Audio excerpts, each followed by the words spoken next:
Replacing a Type-C interface.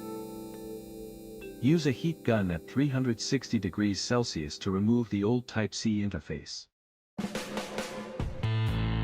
Remove residual adhesive with a soldering iron at 380 degrees Celsius. Desolder the pads using a desoldering braid. Clean the motherboard with PCB cleaner. Align a new Type-C interface to the correct position. Apply a small amount of flux. Tin the pads using a soldering iron.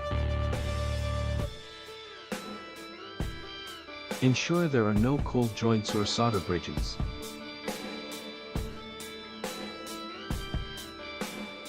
Solder the pads on both sides to secure the Type-C interface. Clean with PCB cleaner and recheck the soldering results.